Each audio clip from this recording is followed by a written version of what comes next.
I still remember the exact second the cabin went quiet, not because of turbulence, not because of an announcement, but because one man decided he didn't want to sit next to me. I had already buckled in. Window seat, first class, comfortable quiet, the kind of calm you only get 30,000 feet above everything that normally demands your attention. I was halfway through a thought when the man beside me looked over, leaned back like I carried a smell, and muttered, not even trying to hide it, "I didn't pay this much to sit next to someone like you." Not loud, not shouted, worse, casual, confident, the kind of sentence people say when they're used to not being challenged. I didn't turn my head. I didn't ask what he meant. I didn't need to. I'd heard variations of that sentence my whole life, sometimes dressed up nicer, sometimes sharper. This one landed clean. Around us, the air shifted. You can feel it when other people sense something ugly just happened, but don't know what to do with it. Eyes flicked up, then away. Everyone suddenly very interested in seatbelts and armrests. The man, I'll call him Randall, adjusted his jacket expensive in a way that wanted to be noticed and angled his body toward the aisle like proximity itself offended him. He pressed the call button with a little too much enthusiasm. "Excuse me," he said to the flight attendant when she arrived. "Is there another seat? I paid for comfort." She glanced at both of us, then at her tablet. Her smile hesitated just a fraction. "Sir, all seats are assigned." He sighed, loud theatrical. "Figures." I caught my reflection in the window, relaxed shoulders, travel clothes, nothing flashy. Exactly what he thought didn't belong. I looked like comfort, not power. Like someone passing through, not someone deciding things. I nodded once to the flight attendant, quietly letting her know I was fine. She gave me a look apology mixed with relief and moved on. Randall smirked, victory as far as he was concerned. Here's the thing, people like him never realize in moments like that, silence isn't surrender. Sometimes it's assessment. As the plane taxied, Randall took a call. Loud, deliberately loud. "Yeah, we're still on track." "No, I don't care how they feel about it. The numbers make sense. They'll fold." He talked in bullet points, deals, percentages, control. He loved the sound of his own certainty. He dropped figures like they were weapons, like money itself made him untouchable. At one point he laughed and said, "Once we're in, we clean house. That's just business." I stared straight ahead, watching the runway blur into motion, thinking about how often people confuse dominance with intelligence. The irony was almost funny, because the deal he was bragging about, the one he thought would define his year, was already sitting next to him. Not metaphorically, literally. The company he planned to strip down, the technology he barely understood, the decision he assumed was inevitable, all of it traced back to me. But I didn't interrupt, didn't correct him, didn't even raise an eyebrow. You learn early that revealing yourself too soon robs you of information, and information, not ego, is leverage. Once we were airborne, the tension settled into something colder. Randall didn't say anything directly to me, but everything he did said enough.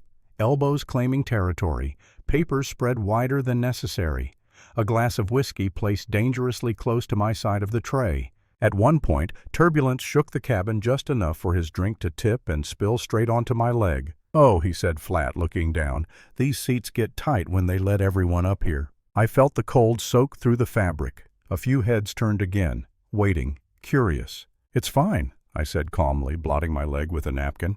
"Happens." He stared at me like my lack of anger disappointed him. Later another call. His voice dropped tense this time. "What do you mean they want to meet again? That wasn't the agreement." "No, I'm landing in 40 minutes. Push it." He hung up and rubbed his temples, the first crack in the armor. That's when I made my move quietly, invisibly. I pulled out my phone, typed one sentence, and hit send. That was it. No speech, no confrontation, just a choice. When I slid the phone back into my pocket, the outcome had already changed. Randall didn't know it yet, but the version of the day he'd planned no longer existed. The rest of the flight passed in an uneasy truce. He studied me more now. Less dismissive, more curious.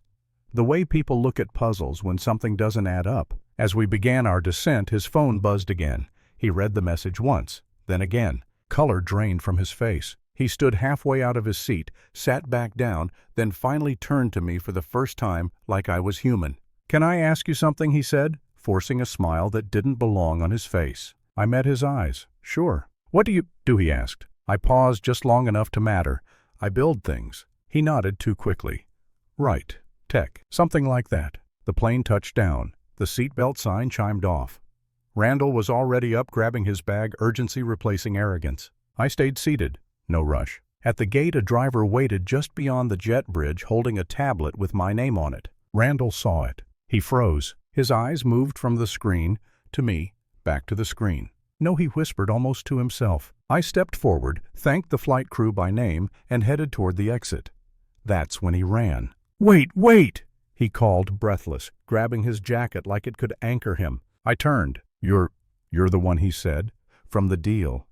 I know," I said evenly. "We've met." His mouth opened, closed. Years of confidence collapsed into pure calculation. "I owe you an apology," he said quickly. "I was out of line earlier. Stress, travel, you know how it is." I studied him, not with anger, with clarity. "No," I said, "I know how honesty works." He swallowed. "Please, we can still make this work. That deal means everything." That, I said gently, is exactly why it won't. He tried again. Promises, adjustments, numbers he thought would impress me. I let him finish. Then I shook my head. I don't partner with people who reveal their values when they think no one important is listening. I turned toward the driver. The door opened. Quiet, clean. Behind me, Randall stood alone in the terminal expensive suit, empty hands, watching a future slip away because of words he thought didn't matter. Inside the car, as the city rolled past, I didn't feel victorious. I felt calm, because real justice doesn't always shout. Sometimes it just chooses differently. Weeks later, the deal closed without him. The company thrived, people kept their jobs, the work stayed intact. And Randall, last I heard, he was still telling his version of the story, one where he was misunderstood, unlucky, wronged. That's usually how it goes. The funny thing is, money never changed who he was. It just gave him the confidence to show it. And me. I never needed to prove anything. I just needed to wait. So let me ask you, do you think people change when they gain power?